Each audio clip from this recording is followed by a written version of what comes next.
Yeah. Rubio wants to Venezuela. He wants to Cuba. He wants to have a significant foothold in Latin America. He wants to eviscerate the modest growth in the direction of social democracy that has kind of taken place in some South American countries. He's like, nope, can't have that. Time to go back.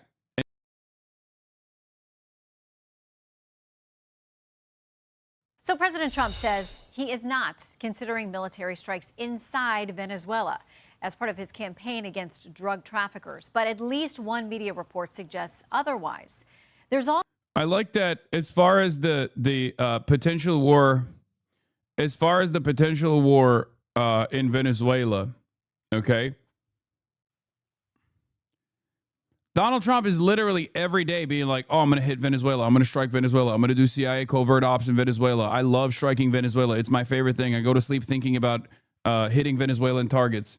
And then one news report comes out from the Wall Street Journal being like, they're actually gearing for war against Venezuela. And they're like, no. Where did you guys get that idea? I don't know. Maybe people got that idea from everything you've said thus far. And also moving an aircraft carrier to the coastline of Venezuela. Perhaps that's the reason why we got that idea, because we've been hearing you say it. Yeah. Sky News verified satellite imagery that shows the position of USS Iwo Jima, the ship where these live shooting drills were happening. The imagery shows the ship under 200 kilometers away from the coastline of Venezuela. How did we get here? A new guided missile cruiser, the USS Gettysburg, has arrived in the Caribbean, adding to the U.S. military buildup in the region.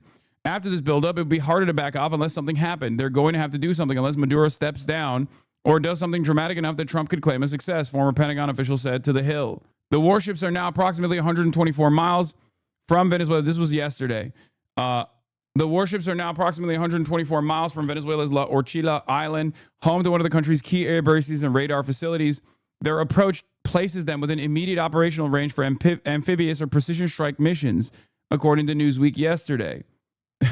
Everyone remember how Putin said he won't invade Ukraine? Low key, Donald Trump has said more about invading Venezuela than Putin did about invading Ukraine in the military buildup that took place before the invasion of Ukraine took place. Okay?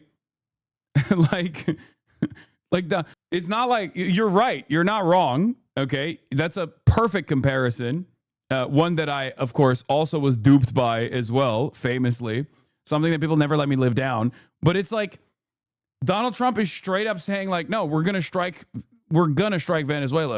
I want to do a land invasion of Venezuela is words that have come out of his mouth. So I don't think it's all that crazy for people to assume that he is going to do that.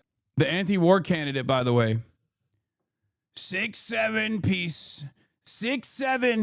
peace negotiations I've succeeded in putting together. I've done too much peace for far too long. The world has been too peaceful. We must actually end up doing more war so I can do another peace process. I can do another peace treaty. Yeah, and then, yeah, Trump's like, I'm going to invade Venezuela. And then everyone's like, dude, you're going to invade Venezuela? He goes, me? What? Me? Talking about me? I never. Okay. Why are there aircraft carriers on the coastline of Venezuela? Why are there so many goddamn naval vessels? Why did you say that you would do covert operations by the CIA, that you sanctioned covert operations on the CIA? At least Russia didn't bullshit. At least Russia did the bullshit and Donbass stuff that we aren't even pretending to come up with a reason for this. Yeah, that's the other thing. Like, there is, like, Russia had in the buildup, there was so much. There were military exercises that happened on the border. Russia had at least like a comprehensive messaging campaign as to why they had to intervene in Ukraine. We're not doing that at all. And even then, it was obviously still bullshit. Make no mistake. There is no justification for invading Ukraine, as I've said time and time again. But we're not even doing that. We didn't even try. We're just like, drugs, I think. They literally came out and were like, drugs or whatever. Who gives a shit? Yeah, we're going to kill a bunch of people. That's unironically what it has looked like so far. Look at all these boats we're blowing up. Isn't that awesome? And everyone's like, I don't know about this, actually. This doesn't seem like a good idea. And they're like, oh, well, Maduro's bad, I think. Come on. Come on. Incredible stuff. Yeah, not even the farce of Tonkin. Nope. We used to be a nation, okay? We used to be a proud nation. We used to, at the very least, try to create like psyops and shit to get the people on board. Nowadays, democracy is not worth the price of the paper that it's written on, okay? It just doesn't matter. It doesn't matter. We're just doing vibes-based global war on initiatives now. It's crazy. Yet another glaringly obvious example of the deteriorating conditions, including the deterioration of democracy, where you don't even have an investment or an interest in trying to get the people on board, knowing full well that you could just kind of get away with it and people are too busy focusing on the 17,000 different snap benefit rage bait AI videos that they're watching on the timeline or whatever the fuck they're predisposed with. Awesome. Now we also know why. Marco Rubio was playing the role of lapdog for the Trump administration. Okay? Because this was his project all along. I mean, he's a major war hawk. He wants to do the failure, the dominoes theory here in the Caribbean, and he seemingly is going to get his wishes. Bolton must be fuming. No, Bolton wanted to do that with Iran. Yeah, Rubio wants to Venezuela. He wants to Cuba. He wants to have a significant foothold in Latin America. He wants to eviscerate the modest growth in the direction of social democracy that has kind of taken place in some South American countries. He's like, nope, can't have that. Time to go back and do a global war on style initiative in South America, which, unlike Iraq and unlike the MENA region, is actually connected by continent to the United States of America. Like there is a direct pathway to the United States of America. So the instability that will be born out of these initiatives will actually have tremendous reverberations that we can absolutely feel. Will be another opportunity for the administration to lean greatly into the reactionary sentiment against brown people in ways that you previously thought were unimaginable. Regardless of your own imaginative capacity, I promise you it will be worse. Okay? I promise you it's gonna be worse.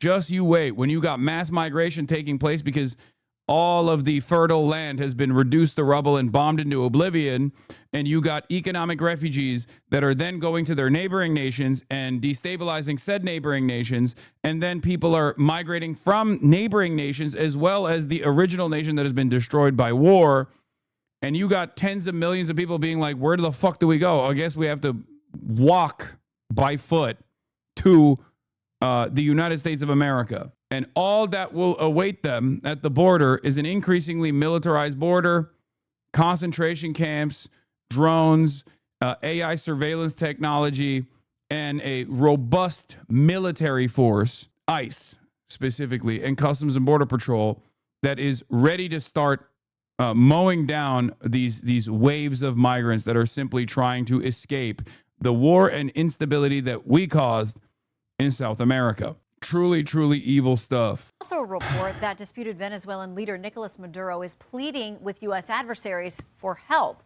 A bipartisan group of senators now asking for more information. Senior national correspondent HasanAbi is at the White House tonight. Good evening, Aisha. Shannon, good evening to you. The president has indicated previously that he would be open to moving his war on drugs from sea to land. But when it comes to a decision to strike within Venezuela, he's not there yet. There are reports that you are considering strikes within Venezuela. Is that true? No. With just one word, President Trump shutting down a report from the Miami Herald that he's decided to strike military sites inside Venezuela at any moment. That you made a decision on that? No, it's not true. Thursday, the Wall Street Journal reported the administration's pinned down targets used to transport drugs, but that the president hasn't made up his mind yet about striking. It comes as disputed Venezuelan President Nicolas. Yeah, as far as the refugee limitations, reportedly the United States in 2026 is limiting to only accepting 7,500 refugees, and almost all of them are white South Africans, by the way. The white genocide that's taken place in South Africa and the refugees that we will only accept from South Africa. This is the most Twitter administration of all time. So much so that Donald Trump also recently posted about Nigeria and how they're waging war against Christianity in Nigeria. Okay? It's the like the white genocide in South African narratives were already cooked up by white nationalists under the first Trump administration, and it reached the ears of this current administration, and now they're actually taking the initiative on this like totally made up nonsensical story. And then they're also talking about doing this. I mean, I don't know what they're gonna do in Nigeria, but the very fact that they're like geared up and making an issue out of this in a place like Nigeria implies that they are once again hyper focused on whatever narrative gets cooked up on the internet. That's why it's not an accident or weird when you really think about it that JD Vance is over here duking it out with like groypers wearing MAGA hats at the Turning Point USA conference, or talking about Kaya being abused or some shit. It's because they are unimaginably online. Maduro is now turning to Russia and China for help. The Washington Post reports Maduro is, quote, requesting defensive radars, aircraft repairs, and potentially missiles from Vladimir Putin, and expanded military cooperation from Xi Jinping. Meanwhile, the Pentagon has a carrier strike group on its way to the Caribbean as it ramps up attacks on alleged drug boats. Yeah, it's not Zog, dude. You know, like the neo-Nazi, anti-Semitic, like Zog, Zionist occupied government is POG. It's podcaster occupied government. Okay? It's not Zog, it's POG. And the opportunities for fuck shit are endless under POG.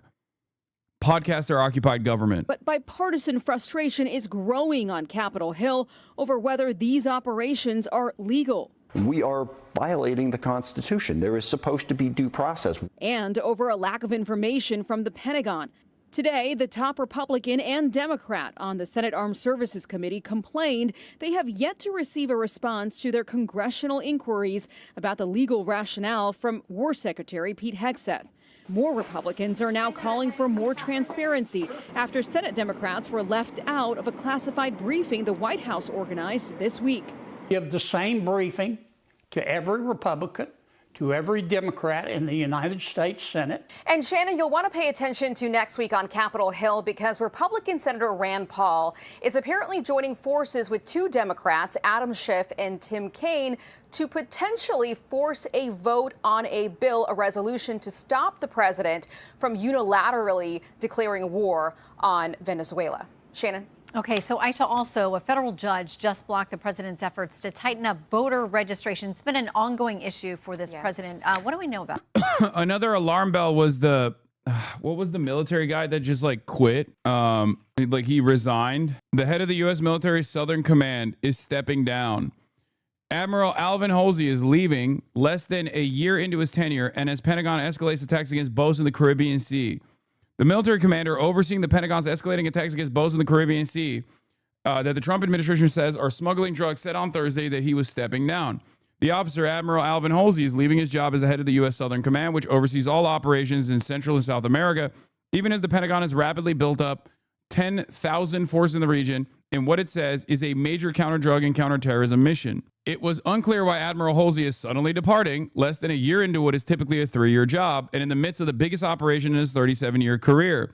But one current and one former U.S. official, both of whom spoke on the condition of anonymity to discuss personal matters, said that Admiral Halsey has raised concerns about the mission and the attacks on the alleged drug boats. In a statement on social media, Defense Secretary Pete Hegseth made no mention of any friction with his four-star commander.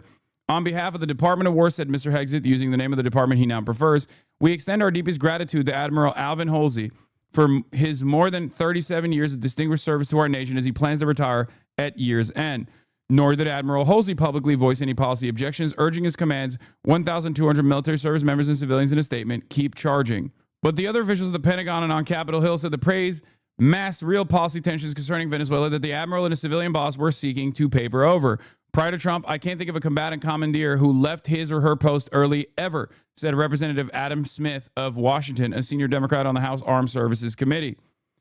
Senator Jack Reed of Rhode Island, the top Democrat on the Senate Armed Services Committee, was even more poignant in his criticism. At a moment when the U.S. forces are building up across the Caribbean and tensions with Venezuela are at a boiling point, the departure of our top military commander in the region sends an alarming signal of instability within the chain of command. Since early September, U.S. Special Operations Forces have struck at least 5 boats, and since then the number has gone far higher than that. This was in October 17th, I believe, a couple weeks prior to this.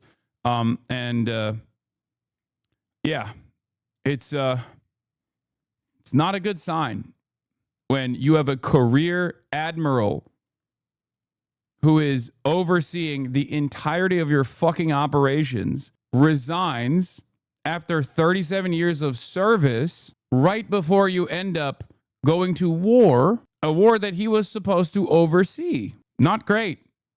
Don't think it's great. So this is a big win today for Democrats and civil rights groups. They sued over the president's executive order, which required voters. Like in the past, that right there, paired up with like the boat strikes, would be a month-long media cycle, okay? Even like 10 years ago, this would be like, there would be tremendous scrutiny. The media would be going to every single person that has worked with this guy and been like, what the fuck is going on here? They would try to get him to whistleblow. I'm kind of dumb. Why is not good? Can you make it clear, please?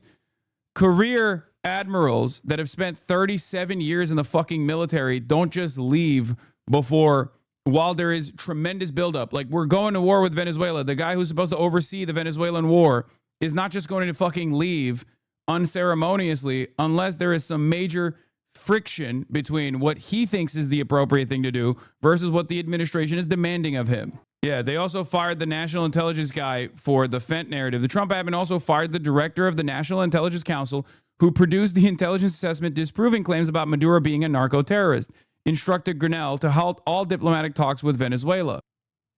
They're not even doing a good enough job with this far-reaching narrative, supposedly, where the administration they still have like some level of competence in these positions. So they're just like, what do you mean? This is my job. My job is to tell you what's going on. You didn't give me the prior reasoning for why I must lie in this report, I suspect. This kind of stuff happens all the time. It just happens less frequently. More competent administrations that have these plans mapped out years prior to initiating it. The difference in this administration is that it's haphazardly put together, and they don't even see a need to put together a coherent agenda as to why they must bomb Venezuela, as to why they must actually destabilize Venezuela and invade Venezuela potentially. Yeah. Famously, though, you don't see military guys quit like that, especially career military guys, right before the most consequential military operation of their career. This is why he was in the military for 37 years, okay? That's the reason why he was in the military, for this exact opportunity, for this exact moment. So clearly what he saw in terms of what this mission looks like was a clear and present danger. To prove their citizenship in order to register to vote in federal elections, a federal judge in D.C. today ruled that is unconstitutional, writing this: because our Constitution assigns responsibility for election regulation to the states and to Congress, this court holds that the president lacks the authority to direct such changes. No reaction tonight just yet from the White House. Shannon. All right. Aisha Hasani at the White House. Thank you so much. You got it. Hey, Sean Hannity here. Hey, click here to subscribe to Fox News YouTube page. And